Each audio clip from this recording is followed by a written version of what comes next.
Hello, my radical readers. Welcome back to reading. So I hope you watched the video previous to this talking about the charts again. Remember, our different parts of author's purpose are to persuade, to convince somebody to believe what you believe, to entertain, to just write a fun story, or to inform, give you information like a textbook. So if you need more review on that, go ahead and watch the video previous to this. If not, we're going to jump right into our worksheet for the day. So what we're going to do is we're going to read these two paragraphs, look at these two pictures, and figure out what the author's purpose was. Was it to entertain, to inform, or to persuade? Okay, here we go. For sale. John Deere 420, 1957. This tractor has been owned by one person since brought home from the dealership. It has always been stored in a barn and is in excellent condition. Cranks and runs with no problem. You won't find a better tractor anywhere. It is an excellent find for a collector. Minimal restoration required to bring it to mint condition. We'll take $3,500 or best offer. Call for an appointment to see the tractor any evening after 5 p.m. or on Saturday. The number is 555-555-5555. Okay, well, what is this, first of all? Is this a story? Is it a poster? Is it an advertisement? What is this? Well, clearly, they're trying to sell you something, right? So it's an advertisement. So what are advertisements always? They are always to persuade. To persuade. What are they trying to get you to do? Well, they want you to buy this tractor, right? It even says for sale. They're trying to get you to buy this tractor. It's telling you all these awesome things about it. Only owned by one person. Always stored in a barn. Excellent condition. No problems. You won't find a better tractor anywhere. It's excellent. So, these are all things that they say in there because they want you to buy their tractor. They're trying to persuade you to buy the tractor. So that's why it's persuade. Now, number 2. Mississippi has 2,500 acres of commercial pecan orchards. These orchards are owned by 30 different growers, with most growers owning orchards between 100 and 150 acres. The largest Mississippi pecan The largest Mississippi pecan orchard is in Raymond, occupying 500 acres. In 2009, the state had an unusually high yield when it produced 3 million pounds of pecans. That is crazy. The yield was lower in 2010, coming in at a little less than 1.5 million pounds. Whoa. Shelled pecans sell for $2.29 per pound, and Miss Benny can't read. Shelled pecans sell for $2.29 per pound wholesale and $5 or more per pound retail. That's a wow. I learned so much about pecans and pecan orchards. Did you guys? I hope so, because that's what the purpose was. It was to inform. Because let me ask you this. Was this entertaining to read? I mean, it was interesting, but was it written to be something fun for you to look at? Not really. It kind of sounds like it came straight out of a textbook. If I looked up, if I were able to find this, I bet it would be in some sort of textbook. And it gives you tons of information. Mississippi has 25 acres. 30 different growers, 100 to 150 acres. There's tons of facts in here. Produced 3 million pounds of pecans. These are all facts that they give you. They just want you to learn about pecans and how they're so big and all this stuff. They're not trying to convince you that pecan is the best nut or anything like that. They're trying to just tell you all of this information about pecans and Mississippi and how much they sell for, stuff like that. So it's just chock full of information. Now, let's look at number 3. 2009 Houdini bike. Great gas mileage. 1-year warranty. Price to go. Well, what does this look like to you? Does this look like a poster you would hang in the classroom? Does it look like a story you'd want to read? Does it look like an advertisement? What does it look like? Well, what is it telling us to do? It's telling you about this bike, right? And it's an advertisement, right? It's an advertisement. They want you to buy this bike because it says price to go. That usually means they just want it out. There clearly doesn't look like they have a price in mind. They just want to sell the thing, right? So price, that tells us that it's persuade.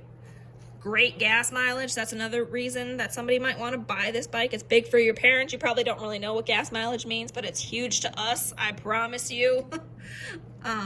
So this whole thing is trying to persuade you or get you to buy this bike. It's to persuade. Now, number 4.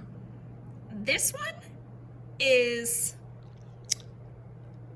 it can have 2 answers. And I would accept either if I was grading this. So let's just read it and see what you guys think. Dear Shirley, I'm having a great time at summer camp. I wish you were here. Yesterday, while I was walking through the woods, I saw a snake. I screamed so loud that I scared the snake away. Then at lunch, Max was crazy. He was blowing Coke bubbles out of his nose. Gross. He got in trouble. After lunch, I tried to learn to ski. That was a big laugh. I looked like a big, goofy bird. Laughingly yours, Millie. Okay. Is this trying to get you to do anything? Is this trying to persuade? Is Millie trying to persuade Shirley to do anything? No, she's just telling her about her camp, her summer camp. So in that way, it could be to inform,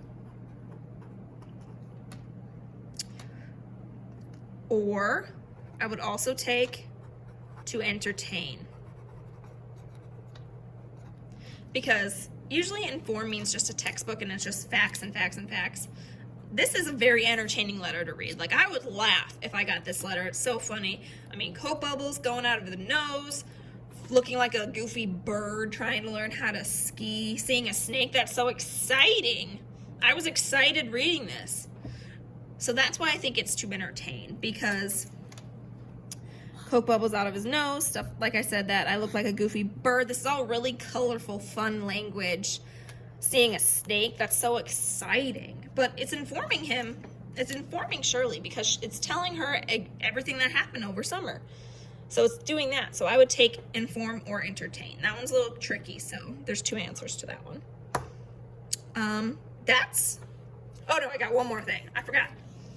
So we are done with this worksheet. If you need to pause, go ahead and do that. If you need to go back, go ahead and do that. If not,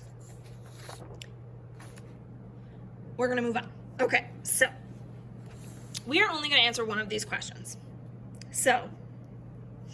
But here's something that I do wanna read. I want you guys to read this. Hold on, let me fix the camera a little bit.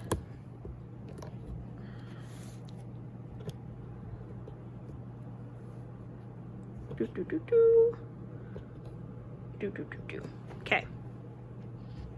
Let me get a little closer. All right, so this might be a little bit hard to read, but that's okay. Okay, so this is the passage. This is the reading we're gonna read, but first there's some information over here that I wanna read, and I actually need a highlighter for this one. So, one reason that authors write is to entertain the reader. Works written for entertainment usually appeal to the reader's emotions, sense of adventure, etc. The following passage is written to entertain the reader. Read the passage, then answer the question. Okay, so it already tells you the purpose, which is fine. But there's one really important sentence in here that I want to bring your attention to. It says, works written for entertainment usually appeal to the reader's emotions, sense of adventure, stuff like that. So if you're reading something and they're telling you about like something really fun they did or something really exciting that they did, that's appealing to your emotions and your sense of adventure. Just like this was telling you all this awesome stuff you did that was really exciting. It was appealing to your goofy side and showing you how exciting your summer was and how you saw a snake and that's so cool, stuff like that. So that's why it's entertain, and it could also be informed because it's just telling you what it is. But so this is something I want you guys to keep in mind. If you are feeling like, if you're reading a story and you're feeling sad, and it's clearly a fiction story, it's probably, well, even, yeah, it's, if you're reading something and you feel a really strong emotion, like you're sad, you're mad, you're happy, I want you to think about it, and it's pretty likely that it will be, the purpose will be to entertain. Or if it's something really exciting happening, it's telling you how great this adventure was and you should love this adventure, stuff like that. So that's just a piece of information to keep in mind when you have to read these and determine what the author's purpose is.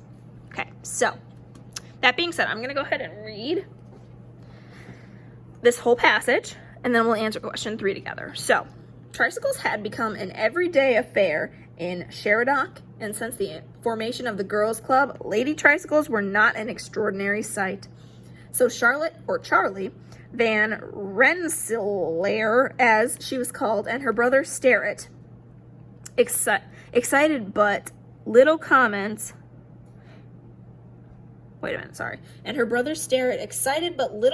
as they wheeled swiftly down the Haymarket Street, moving noiselessly and easily through the throng of carriages and other vehicles, until, as the houses grew less frequent and the pavement stopped altogether, they rolled through the suburbs of the town and so into the open country without stay or pause. For they were making time. The club itself, thanks to the failure of the express company to deliver Charlie's new Columbia when promised, had several hours' start on the road, and Sterrett, like the obliging brother that he was, had remained behind in order that Charlotte need not ride alone, nor the club be longer delayed by waiting for her. Charlie Van Rensselaer, her cousin Cornelia, or Corny, Hadwin, and their warm friends Maddie Hyde and Arno Cummings were 4 bright and active young girls of the 13 to 16 who composed the Girls' Tricycle Club. Little by little, they had won first the interest and then the consent of their somewhat conservative parents to this novel but exhilarating exercise. And having now become expert riders, they were off for a long run of 80 miles down Cape Cod from Sheridock City to Curtin Harbor, where their parents had summer cottages.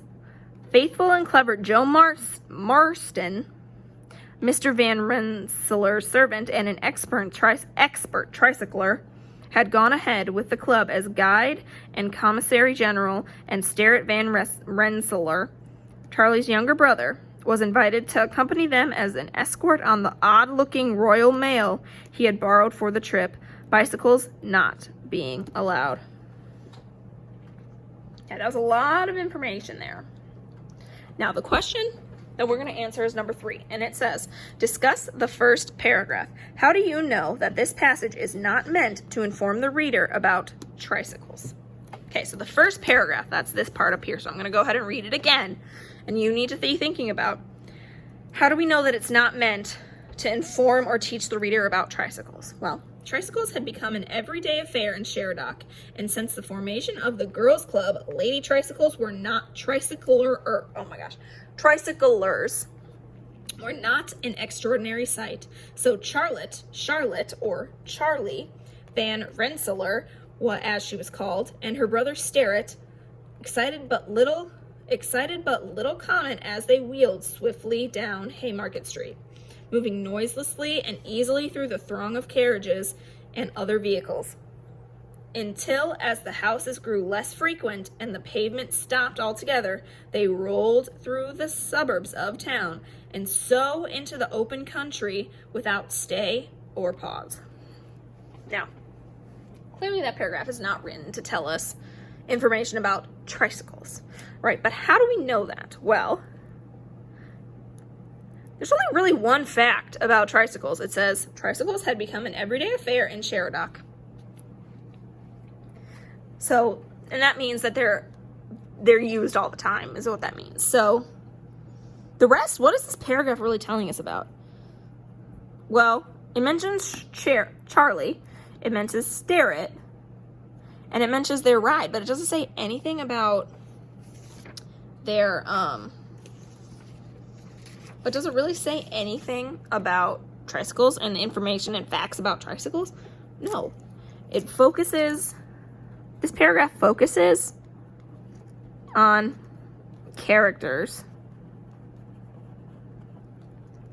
There's, like I said, there's really no information about tricycles.